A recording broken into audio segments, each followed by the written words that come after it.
Hello students, आज हमारा जो टॉपिक है +1 पॉलिटिकल साइंस इंडियन पार्लियामेंट।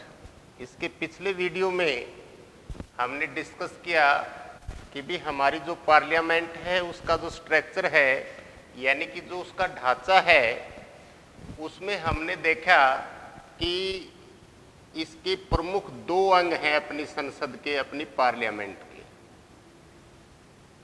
एक हमने डिस्कस किया लोकसभा और दूसरा है राज्यसभा।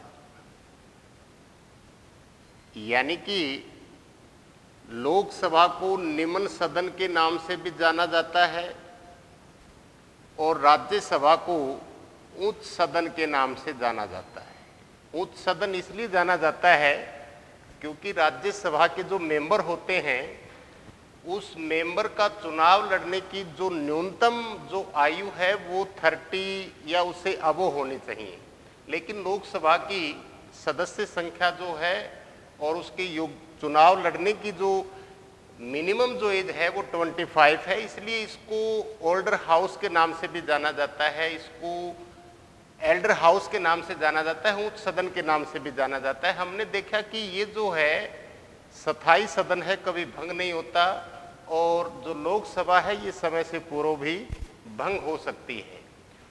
तो हमने ये भी देखा कि जो हमारा राष्ट्रपति है, ये राष्ट्रपति जो है ये संसद का अभिन्न अंग है।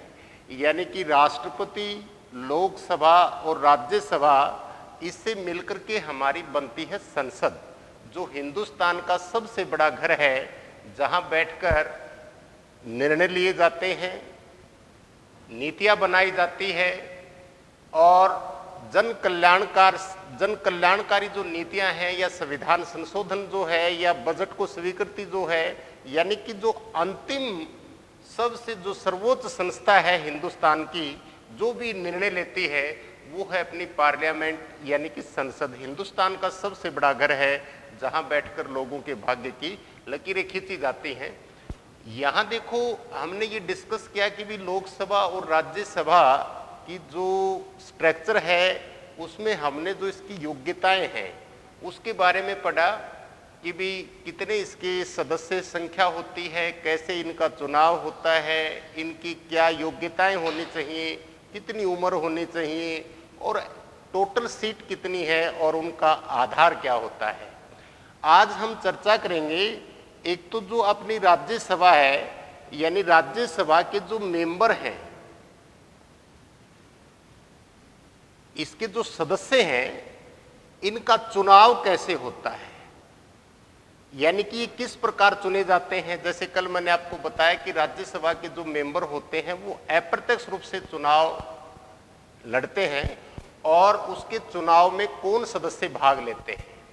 इसी प्रकार अपने देश का जो राष्ट्रपति है, उस राष्ट्रपति के चुनाव की जो प्रक्रिया है, यानी कि आज हम राष्ट्रपति और राज्यसभा दोनों का चुनाव अप्रत्यक्ष रूप से होता है, तो उसका प्रोसीजर क्या होता है, कैसे राष्ट्रपति का चुनाव किया जाता है। देखो, अपने जो कॉन्स्टिट्यूशन मेकर थे, संविधान निर्माता जो थे, उन्होंने अपने देश के अंदर एक संसदात्मक शासन प्रणाली की नींव रखी थी। हालांकि अंग्रेजों ने भी ऐसी ही शासन प्रणाली विकसित की थी अपने देश के अंदर और हमने उसको फॉलो किया। तो संसदात्मक शासन प्रणाली में जो वास्तविक जो शक्तियां होती हैं वो एग्जीक्यूटिव्स के पास होती हैं, वो कार्यपालिका के पास होती हैं, और हेड ऑफ द स्टेट यानी कि प्रेसिडेंट जो है वो नाम मात्र का बना रहता है। तो इंग्लैंड के अंदर, हालांकि इंग्लैंड के अंदर भी संसदात्मक शासन प्रणाली है, भारत के अंदर भी संसदात्मक शासन प्रणाली है, उसको हमने वहां से बोरो किया है, उसको हमने वहां से उसका अनुसरण किया है। तो एक प्रश्न पैदा हो गया कि भी इंग्लैंड के अंदर तो अब भी एक कॉन्स्टिट्यूशनल मोनार्क है, एक संवैधानिक राजतंत्र है, और वहां का जो हेड ऑफ द स्टेट है वहां तो क्वीन है, और वो उसका पद जो है वो वंशानुगत आधार पर है। जबकि इंडिया जैसे एक विविधता वाले देश में इस प्रकार का जो एक मतलब कॉन्स्टिट्यूशनल मोनार्क, और वो भी एक पदानुक्रम में हो, वंशानुक्रम पर हो, तो इस विविधता वाले देश में ये संभव नहीं है, पॉसिबल नहीं है। तो उन्होंने महसूस किया कि भी राष्ट्रपति के चुनाव जो हैं, क्योंकि अपने देश में तो एक रिपब्लिक स्टेट डिक्लेयर किया, तो रिपब्लिक स्टेट के अंदर जो हेड ऑफ द नेशंस होता है वो इलेक्टेड बाय द पीपल होता है। तो अब अपने संविधान निर्माताओं के सामने ये प्रश्न पैदा हो गया कि भी राष्ट्रपति के चुनाव की जो प्रक्रिया है, उसका जो प्रोसेस है वो कैसे किया जाए। तो एक मत था कि भी जैसे अमेरिका के अंदर राष्ट्रपति का चुनाव होता है वैसे किया जाए। तो एक प्रश्न और पैदा हो गया, क्योंकि अमेरिका में तो प्रेजेंट जो है डेमोक्रेसी, डायरेक्ट डेमोक्रेसी है, और फिर ये प्रश्न पैदा हो गया कि भी राष्ट्रपति भी जनता द्वारा चुना जाएगा सीधा, और एग्जीक्यूटिव्स तो वहां उसकी पॉलिसीज को लेकर के कॉन्फ्लिक्ट हो सकता है, विवाद हो सकता है हेड ऑफ द स्टेट किसी अलग पॉलिटिकल पार्टी का हो और एग्जीक्यूटिव्स जो है हेड ऑफ द गवर्नमेंट जो है वो अलग पॉलिटिकल पार्टी का हो, तो उसके बीच विवाद उत्पन्न हो सकता है। फिर दूसरा प्रश्न ये पैदा किया कि भी हमने राष्ट्रपति का चुनाव अप्रत्यक्ष रूप से करना चाहिए। तो फिर उन्होंने आयरलैंड का जो संविधान है, उस आयरलैंड के संविधान में वहां का जो सिस्टम है उसको हमने फॉलो किया। यानी कि राज्यसभा, इस प्रकार हम देखें संसदात्मक शासन प्रणाली में उसके चुनाव की जो प्रक्रिया है, वो जो हेड ऑफ द स्टेट है वो तो लिया हमने संसदात्मक से इंग्लैंड से, लेकिन उसके चुनाव की जो प्रक्रिया है वो हमने आयरलैंड का जो प्रेसिडेंट है उसे इसको फॉलो किया है, उसका अनुसरण किया है। तो यहां हम देखेंगे कि भी राष्ट्रपति का चुनाव जो अप्रत्यक्ष रूप से होता है तो उसकी प्रक्रिया क्या है, उसका प्रोसेस क्या है। तो राष्ट्रपति का जो चुनाव होता है वो अप्रत्यक्ष रूप से होता है। अप्रत्यक्ष मैंने कल आपको बताया था कि भी जिसमें जनता स्वयं भाग नहीं लेती, बल्कि जनता के चुने हुए जो नुमाइंदे होते हैं, जो रिप्रेजेंटेटिव्स होते हैं, जो प्रतिनिधि होते हैं, वो राष्ट्रपति, उपराष्ट्रपति और राज्यसभा के जो मेंबर होते हैं उनके चुनाव में भाग लेते हैं। तो आज हम देखेंगे कि राष्ट्रपति के चुनाव की जो प्रक्रिया है, यानी कि इसका चुनाव करता है एक निर्वाचक मंडल। उस निर्वाचक मंडल को हमने फॉलो किया है अमेरिका के संविधान से, उस निर्वाचक मंडल को फॉलो किया अमेरिका के संविधान से, और उसके राष्ट्रपति के चुनाव की जो प्रक्रिया है वो फॉलो किया हमने आयरलैंड से। तो इस निर्वाचक मंडल में कौन सदस्य भाग लेंगे, तो आपने ये देखना है जो लोकसभा, राज्यसभा और प्रांतीय विधानसभाओं के चुने हुए जो एमएलए होते हैं, प्रांतीय विधानसभाओं के चुने हुए जो एमएलए होते हैं, और ये ध्यान रखना है लोकसभा और राज्यसभा के इलेक्टेड मेंबर सिर्फ और सिर्फ निर्वाचित सदस्य। कल मैंने आपको बताया था कि भी राष्ट्रपति जो है 2 एंग्लो इंडियन सदस्यों को मनोनीत करता है लोकसभा में और 12 सदस्यों को मनोनीत करता है राज्यसभा में। ये आपने ध्यान रखना है कि राष्ट्रपति के चुनाव में नॉमिनेटेड मेंबर्स जो होते हैं वो पार्टिसिपेट नहीं करते हैं, वो भाग नहीं लेते हैं। इसके पीछे तर्क ये दिया जाता है क्योंकि उनको तो नॉमिनेट राष्ट्रपति करता है, तो स्वाभाविक है यदि वो इलेक्शन लड़ता है तो वो व्यक्ति उसी व्यक्ति को मत अपना समर्थन करेंगे। इसलिए नॉमिनेटेड मेंबर को राष्ट्रपति के इलेक्शन से बाहर रखा गया है। तो उसके जो निर्वाचित जो सदस्य होते हैं 543 प्लस 233, यानी कि 543 और 233 ये सदस्य, यानी कि प्रांतीय विधानसभाओं में हम जो अपनी यूनियन टेरिटरीज हैं वहां से जो लोकसभा और राज्यसभा का मेंबर है या एमएलए है, जैसे अपने देश के अंदर पांडिचेरी है, दिल्ली है, यहाँ ये यूनियन टेरिटरी तो है लेकिन इनकी अपनी विधानसभाएं हैं। और अब जैसे जम्मू कश्मीर के अंदर यूनियन टेरिटरी है तो उसके जो एमएलए होंगे वो राष्ट्रपति के चुनाव में भाग लेते हैं। तो ये 543 और 233 सदस्य हैं, इनसे मिलकर के और अपने देश के अंदर नियर अबाउट जो एमएलए इलेक्टेड जो मेंबर होते हैं वो नियर अबाउट 4120 के लगभग बनते हैं पूरे देश के अंदर। ये 4120 और 776 व्यक्ति इनसे मिलकर के एक निर्वाचक मंडल बनता है, यानी कि यही राष्ट्रपति के चुनाव में भाग लेंगे। तो ये जो निर्वाचक मंडल है ये राष्ट्रपति का चुनाव में भाग लेता है। अब अपने देश के अंदर राष्ट्रपति का जो इलेक्शन होता है वो उस इलेक्शन में प्रोपोर्शनल रिप्रेजेंटेटिव्स यानी कि समानुपातिक प्रतिनिधित्व प्रणाली through single transferable voting system, यानी कि समानुपातिक प्रतिनिधित्व प्रणाली through single transferable voting system में क्या होता है, एकल संक्रमणीय मतदान प्रणाली। यानी कि एकल संक्रमणीय मत का मतलब क्या होता है कि इस व्यवस्था में कोई भी मत जो है वो बेकार नहीं जाता, वो तब तक काम करता है जब तक राष्ट्रपति या किसी अन्य व्यक्ति या राज्यसभा का मेंबर जो है उसका इलेक्शन नहीं हो जाता है या वो जीत नहीं जाता है। जैसे देखो अपने देश के अंदर साधारण चुनाव प्रणाली है। इस साधारण चुनाव प्रणाली में क्या सिस्टम होता है, जिसके सबसे ज्यादा जो वोट होते हैं उसी को ही विनर कैंडिडेट डिक्लेयर कर दिया जाता है। जैसे मान लो हम मान के चलते हैं, मान लो टोटल वोट 1000 है, किसी व्यक्ति ने प्राप्त किए 400, किसी ने वोट किए 300, किसी ने वोट किए 250। तो इस प्रकार हम देखते हैं कि जो 400 वोट जो प्राप्त करता है उसको विनर कैंडिडेट डिक्लेयर कर दिया जाता है। हालांकि 600 लोग 600 मत उसके अगेंस्ट हैं। ये साधारण चुनाव प्रणाली का सबसे बड़ा दोष होता है।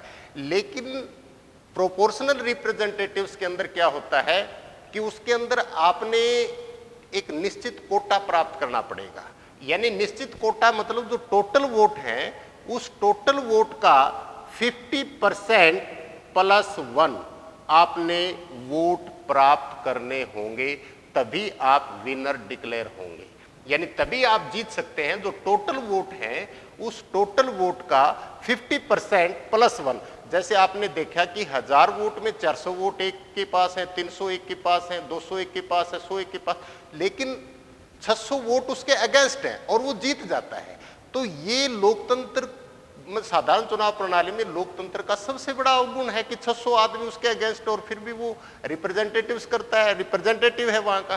तो लेकिन इसके अंदर प्रोपोर्शनल रिप्रेजेंटेटिव्स में क्या होता है, जो टोटल वोट होता है उस टोटल वोट का 50% +1 आपने वोट प्राप्त करना होगा।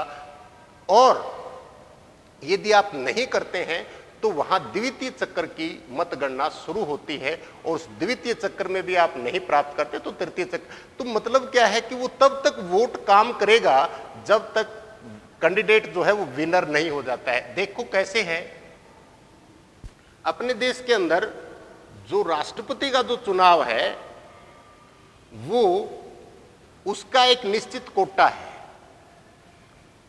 उस निश्चित कोटा में इसका एक फार्मूला है, कुल डाले गए मत एक व्यक्ति एक वोट और उसके मतों में आप एक जोड़ देते हैं तो वो निश्चित कोटा आ जाता है। जैसे मानो टोटल वोट 100 है, एक व्यक्ति एक वोट और +1 कर दो आप तो 50 और +1 यानी 51 वोट आपको प्राप्त करना होगा। 51 वोट आपको प्राप्त करना होगा तभी आप विनर कैंडिडेट डिक्लेयर किए जाएंगे। यदि वो नहीं करते हैं तो आगे देखो इसमें क्या है, through single transferable voting system. इसके अंदर क्या होता है, एकल संक्रमणीय मत प्रणाली, यानी कि वो मत जो है कैसे उसको ट्रांसफर किया जाएगा। तो उसमें क्या होता है, जैसे मान लो A, B और C ये 3 कैंडिडेट हैं, ये 3 कैंडिडेट हैं। मान लो कुल टोटल 100 वोट है, ये टोटल वोट है, टोटल 100 वोट है। A, B और C ये 3 कैंडिडेट चुनाव मैदान में है, टोटल वोट 100 है। अब आपको निश्चित कोटा प्राप्त करने के लिए वोट चाहिए 51, तभी आप विनर डिक्लेयर किए जाओगे। तो A, B और C ये 3 कैंडिडेट हैं और वो निर्वाचक मंडल भाग लेता है। इस निर्वाचक मंडल में क्या होता है, जब वोटिंग का टाइम होता है राष्ट्रपति का, तो अपने देश की राजधानी दिल्ली और प्रत्येक राज्य की राजधानियों में इसके सेंटर बनाए जाते हैं, यानी कि वहां आप अपने मतदान कर सकते हैं। तो यहां क्या होता है कि जैसे आप वोट डालने के लिए गए, तो आपने क्या होता है, सिंगल ट्रांसफेरेबल वोटिंग सिस्टम में क्या होता है, एकल संक्रमणीय मत प्रणाली में क्या होता है, आपके पास चॉइस होती है। जैसे मान लो 3 कैंडिडेट हैं, तो आपने वहां प्रायोरिटी देनी पड़ेगी, आपने प्राथमिकता देनी पड़ेगी कि मैं किस व्यक्ति को सबसे ज्यादा पसंद करता हूं या मैं राष्ट्रपति के रूप में उसको देखना चाहता हूं। तो आप वोट डालने के लिए गए, एक व्यक्ति है, इसको सोचा कि वे नहीं, मेरी तो जो बी व्यक्ति है ये मेरी पहली पसंद है, फर्स्ट प्रायोरिटी है मेरी, तो आपने इसको फर्स्ट प्रायोरिटी दी। फिर आपके मन में ये आया कि भाई ये बंदा ना बन सके, हो सकता है ना बन सके, तो मैं किसको देखना, यानी मेरी दूसरी प्राथमिकता क्या है। हो सकता है ये आपकी दूसरी प्राथमिकता हो, ये आपकी तीसरी प्राथमिकता हो। वोट एक है, काउंट आपका एक होगा, वोट एक होगा, लेकिन प्रायोरिटी आपने तीनों को देनी पड़ेगी। इस प्रकार क्या होता है, सभी जब वोटिंग पूरी हो जाती है, वोटिंग की प्रोसेस, उसकी प्रक्रिया पूरी हो जाती है, अब उसको काउंट किया जाएगा, उनकी गिनती होगी। अब गिनती में क्या देखेंगे, गिनती में ये होगा कि सबसे पहली प्राथमिकता वाले जो व्यक्ति हैं उसके टोटल वोट कितने हैं। यदि फर्स्ट प्रायोरिटी में उस व्यक्ति के पास 51 वोट आ जाते हैं, 51, तो उसको विनर डिक्लेयर कर दिया जाएगा, क्योंकि दूसरे 2 व्यक्ति तो कभी भी नहीं आ सकते। यदि पहली जो गिनती है और फर्स्ट प्रायोरिटी है, उसमें यदि कोई व्यक्ति 51 वोट हासिल कर लेता है तो उसको प्रेसिडेंट डिक्लेयर कर दिया जाएगा। अब देखो, मान लो स्थिति ये आ गई, ए को वोट मिले फर्स्ट प्रायोरिटी में, जो आपकी फर्स्ट प्रायोरिटी है, इस फर्स्ट प्रायोरिटी में मान लो ए को वोट मिले 40, बी को वोट मिले फर्स्ट प्रायोरिटी की, मैं फर्स्ट प्रायोरिटी की बात कर रहा हूं, बी को फर्स्ट प्रायोरिटी में वोट मिले मान लो 35, इसको 35 वोट मिले, यानी कि 35 लोगों ने यह कहा कि बी प्रेसिडेंट बनना चाहिए, 40 लोगों ने यह कहा 100 में से कि ए प्रेसिडेंट बनना चाहिए, और सी को वोट मिले मान लो 25, मतलब 25 लोगों ने यह कहा 100 में से कि भी सी प्रेसिडेंट बनना चाहिए। लेकिन आपने ये देखा कि कोई भी व्यक्ति 51 वोट नहीं लेके आया। अब क्या होगा, अब स्थिति थोड़ी सी पेचीदा बन गई कि भी किसको प्रेसिडेंट माने हम। यदि साधारण चुनाव प्रणाली होती तो 40 वोट वाले व्यक्ति को विनर डिक्लेयर कर दिया जाता, लेकिन राष्ट्रपति के चुनाव की जो प्रक्रिया है वो प्रोपोर्शनल रिप्रेजेंटेटिव है, समानुपातिक प्रति, आपने एक निश्चित कोटा प्राप्त करना पड़ेगा, यानी निश्चित कोटा मतलब 50% + 1 आपने वोट हासिल करना पड़ेगा। अब क्या होगा, अब ये देखेंगे कि भाई सबसे कम प्रायोरिटी किस व्यक्ति की है, सबसे कम प्रायोरिटी किस व्यक्ति की है, उस व्यक्ति को चुनाव मैदान से बाहर निकाल देंगे, क्योंकि वो तो किसी हालत में 50% + वोट हासिल कर ही नहीं सकता, तो इसको चुनाव मैदान से बाहर निकाल देंगे, यानी कि इसको जो है चुनाव से बाहर निकाल देंगे। अब फर्स्ट प्रायोरिटी की तो काउंटिंग हो ली, अब सेकंड जो प्रायोरिटी है, आपकी द्वितीय चक्र की जो गणना है वो शुरू होती है, वो स्टार्ट होती है। अब वो स्टार्ट होगी तो यहां देखो क्या है कि इसको तो चुनाव मैदान से बाहर निकाल दिया।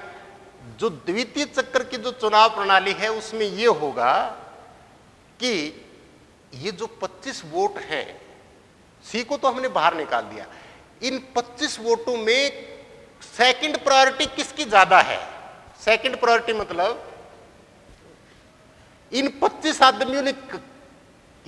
आदमियों में बाहर जो निकले हैं, इन्होंने ये तो कहा होगा कि मेरी सेकंड प्रायोरिटी क्या है। मान लो सी को तो वोट किया उन्होंने कि भी सी बनना चाहिए, लेकिन उन्होंने सेकंड और थर्ड जो प्रायोरिटी भी दी होगी, तो सेकंड प्रायोरिटी क्या है? मतलब इन 25 लोगों में किसने ये कहा कि ए मेरी सेकंड प्रायोरिटी है या बी मेरी सेकंड प्रायोरिटी है?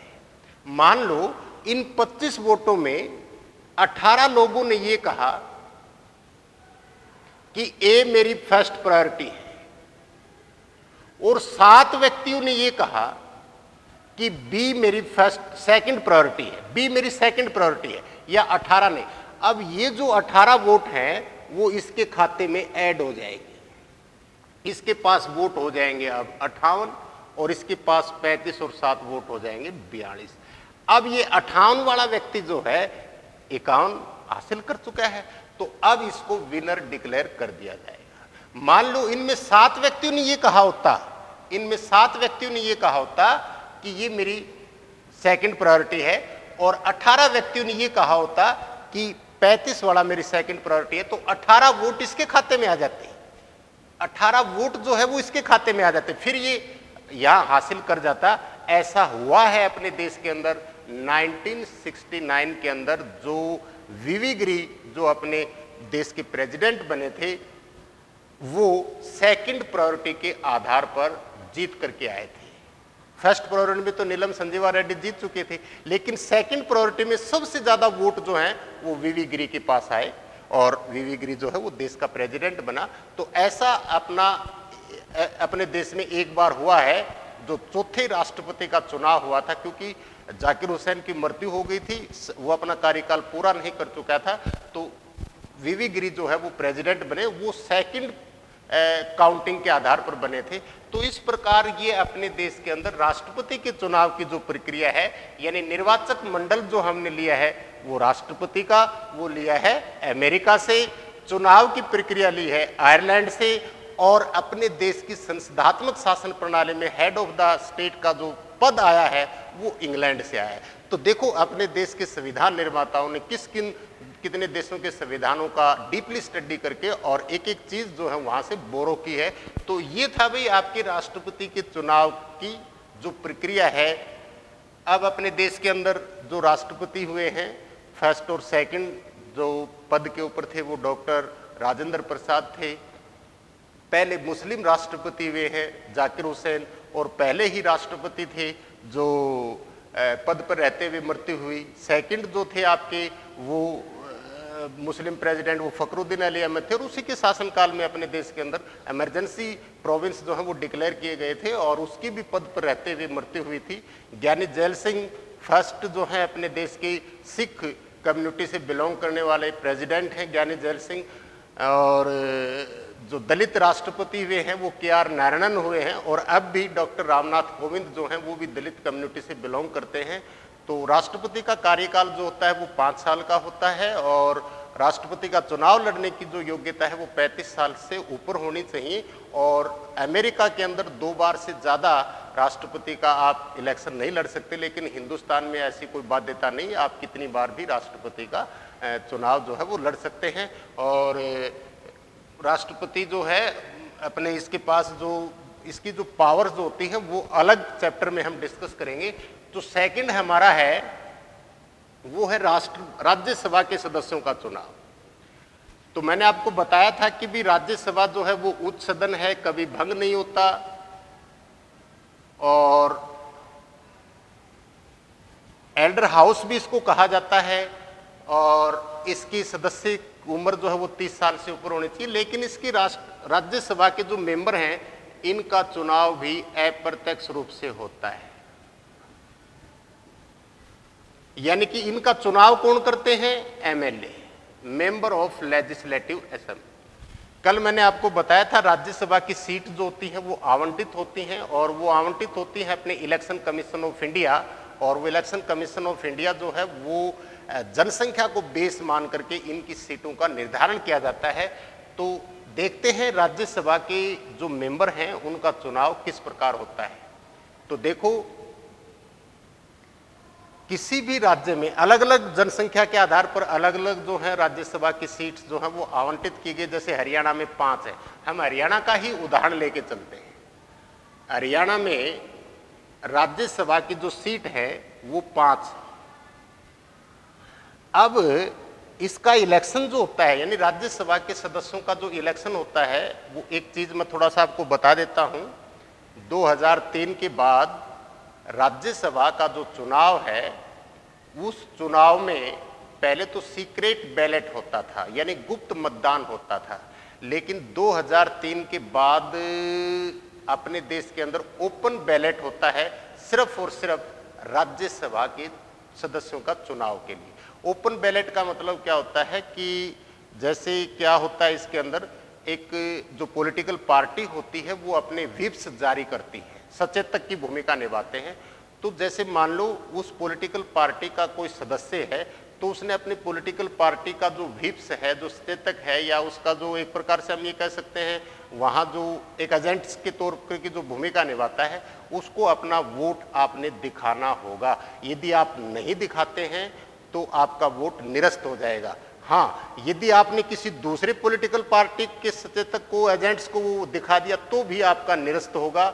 इंडिपेंडेंट जो कैंडिडेट हैं उनके ऊपर ये चीज लागू नहीं होती।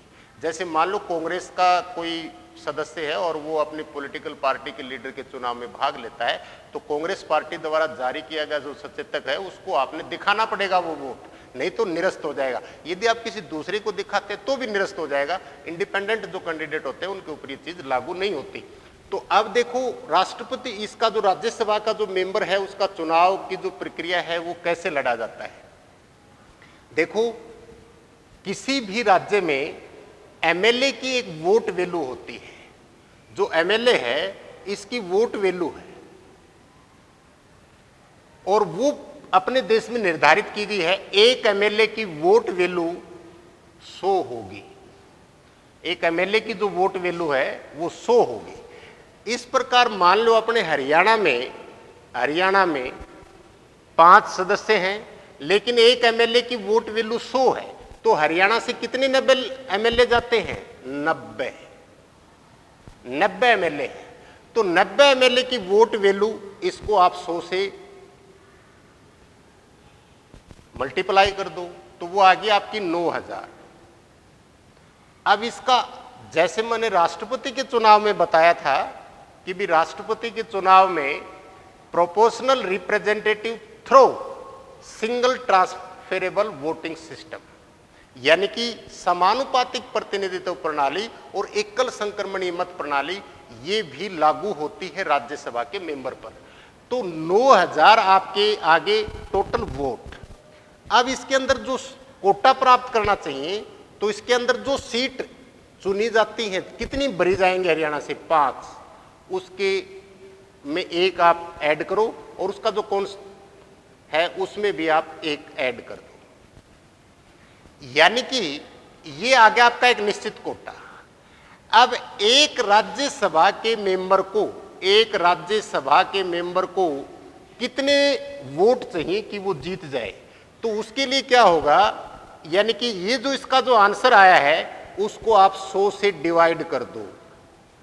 100 से आप डिवाइड करोगे तो वो एक राज्यसभा के मेंबर को उतने वोट चाहिए इलेक्शंस में जीतने के लिए।